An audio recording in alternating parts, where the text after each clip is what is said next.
At last, WhatsApp update എത്തി. Once again, welcome to my video blog, AjayTechTips. ഞാൻ അജയ്, നിങ്ങളെവർക്കും സുപരിചിതൻ. അപ്പോൾ ഞാൻ വന്നത് ഒരു വാട്സപ്പിൽ വരാനിരുന്നിരുന്ന ഒരു അടിപൊളി ബീറ്റ അപ്ഡേറ്റിനെ കുറിച്ച് പറയാനാണ്. അപ്പോൾ എന്താണ് അപ്ഡേറ്റ്, ഏതാണ് അപ്ഡേറ്റ് പറയുന്നതിന് മുമ്പ് ആദ്യമായിട്ടാണ് എൻ്റെ ചാനൽ കാണണമെങ്കിൽ ഒന്ന് സബ്സ്ക്രൈബ് ചെയ്യുക, തൊട്ടടുത്തുള്ള കുഞ്ഞു ബെല്ലൈക്കണിൽ പ്രസ് ചെയ്യുക, ലൈക്ക് ചെയ്യുക, കമൻറ്റ് ചെയ്യുക, മാക്സിമം ഷെയർ ചെയ്യുക. നിങ്ങൾക്ക് വീഡിയോ ഇഷ്ടപ്പെട്ടാൽ മാത്രം ലൈക്ക് ചെയ്താൽ മതി. ഷെയർ ചെയ്ത എനിക്കൊരു ഉപകാരമായി. അപ്പോൾ നമുക്ക് എന്ത് ചെയ്യാൻ, നേരെ വീഡിയോയിലോട്ട് പോകാം. വാട്സപ്പിൽ അപ്ഡേറ്റ് കൊണ്ട് പെരുമാറുകയാണ്. നമുക്കറിയാം, വാട്സപ്പ് തുടങ്ങിയ മുതൽ തന്നെ ടെലിഗ്രാമായിട്ട് മത്സരിച്ചിട്ടൊക്കെ നല്ല അപ്ഡേറ്റ്സ് വാട്സപ്പ് തരുന്നുണ്ട്.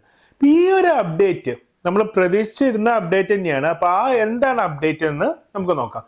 വാട്സപ്പിൽ ഇനി മുതൽക്ക് വോയിസ് നോട്ടിന് പുറമെ വീഡിയോ നോട്ടും, അപ്പോൾ നിങ്ങൾ ചോദിക്കും വീഡിയോൻ്റെ ഷോർട്ട് വീഡിയോ ആയിട്ട് അയച്ചാൽ പോരുന്നത്, അതല്ല, വീഡിയോ നോട്ട് നിങ്ങൾക്ക് അയക്കാൻ പറ്റും. അപ്പം നിങ്ങളുടെ ഫോട്ടോ ഒരു റൗണ്ട്, അതായത് ഒരു സർക്കിളിൽ വന്നിട്ട് നിങ്ങൾക്ക് ഒരാളോട് കാര്യങ്ങൾ പറയാം. അതായത് വീഡിയോ നോട്ടായിട്ട് അയക്കാൻ പറ്റും. അതെങ്ങനെയാണ് ചെയ്യണം, നിങ്ങൾക്ക് ഈ സൈഡിൽ നോക്കിക്കഴിഞ്ഞാൽ കാണാൻ പറ്റും. അതായത് നിങ്ങൾ ആദ്യം എന്ത് ചെയ്യുക, മൈക്ക് ബട്ടൺ, അത് എല്ലാവർക്കും വരണം എന്നില്ല. ഞാൻ പറഞ്ഞല്ലോ, 3-4 ഫോൺ ഉണ്ട്, അതിൽ ഒന്നിന് മാത്രമേ എനിക്ക് ഈ ഒരു അപ്ഡേറ്റ് കിട്ടിയിട്ടുള്ളൂ.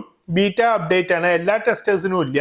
അപ്പോൾ ബാക്കി ഇത് സക്സസ് ആണ്. അപ്പം ഇനി ബാക്കിയുള്ളവർക്കും ഗ്രാജുവലി വരേണ്ടതാണ്.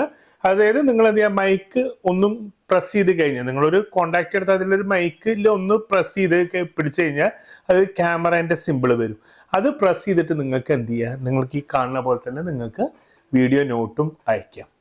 ഈ അപ്ഡേറ്റ് നിങ്ങൾക്ക് ഇഷ്ടപ്പെട്ടിട്ടുണ്ടെങ്കിൽ ഒന്ന് കമൻറ്റ് ചെയ്യുക, പിന്നെ നിങ്ങളുടെ സുഹൃത്തുക്കൾക്കൊന്ന് ഷെയർ ചെയ്യുക. അപ്പം മറ്റൊരു വീഡിയോ കാണുന്നവരെ good bye, stay safe, take care.